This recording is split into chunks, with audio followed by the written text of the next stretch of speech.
Now, today's video, I'm just gonna be doing a book update, so salutations everyone. So far, my book Draconian Love is going pretty well. I'm hitting a few walls around halfway through here. I have 13 chapters.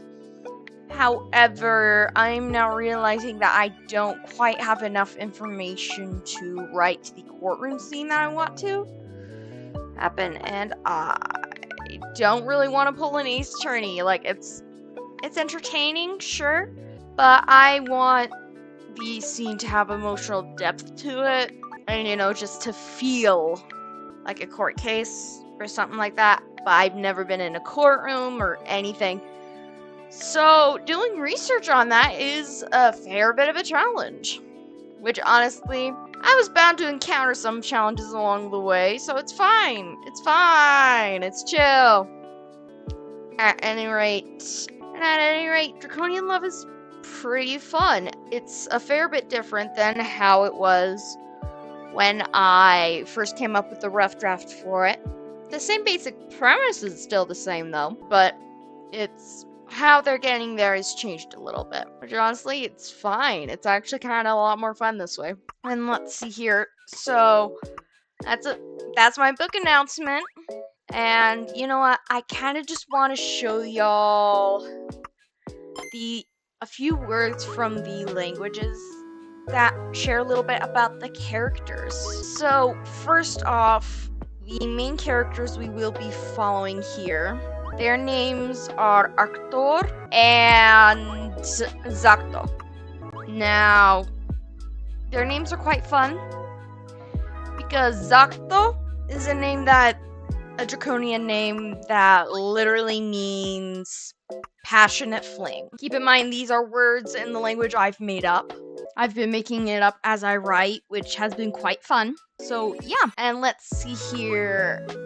Arctor is a funny name for a few different reasons. So Arctor is a name that's commonly given to hatchlings that come out late. So like let's say there's a dragon that has an egg that has a shell that's a fair bit thicker than what is typical. The hatchling that comes from that egg would then be named Arctor. Live dragons also, some dragons also do live birth, which is very interesting, and so if the baby is like past the due date, essentially, then in that case they would also be called Arctor. Which the name itself, trust me, makes the name make sense, because the name Arctor means persistent. Now, this is one of those things where it is both a name and an insult, as another word for persistent is also stubborn jackass. Stubbornness can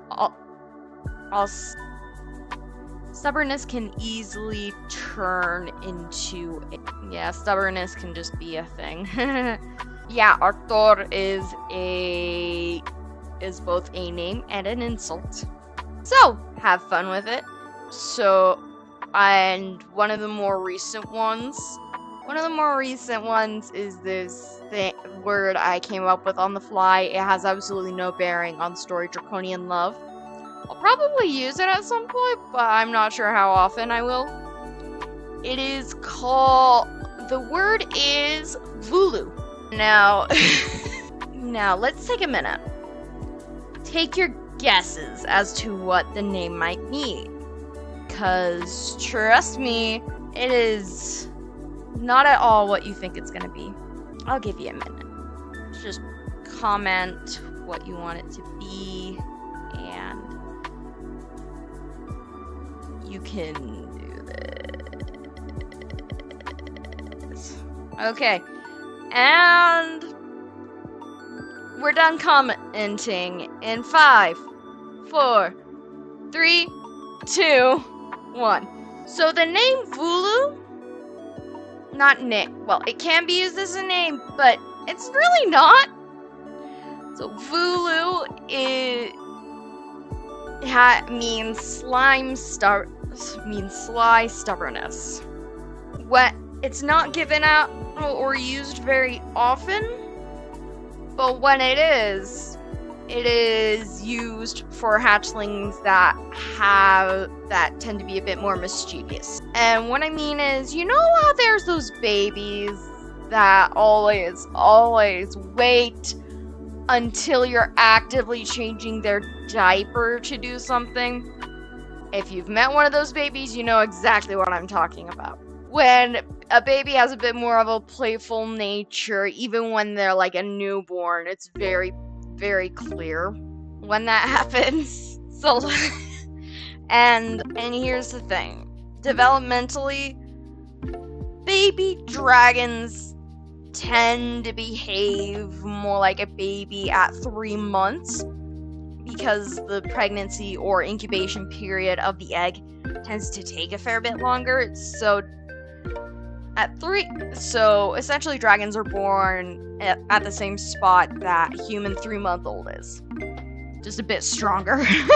So this word is also an adverb, tends to be used as a replacement for the word prank in sentences.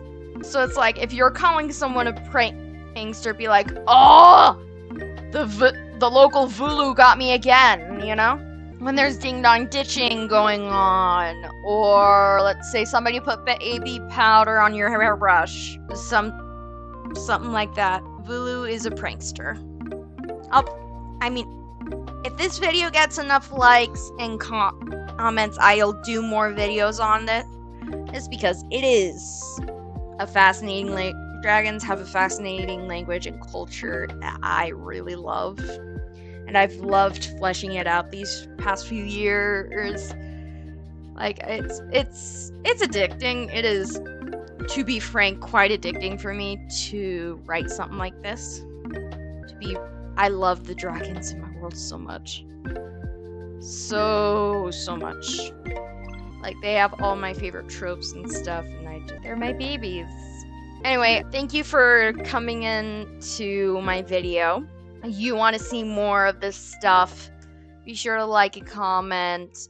Comments, and if you have ideas for more of the Trekinese language, be sure to leave them in the comments, and I will be sure to see y'all in my next video. So until next time, may the brain rot consume you.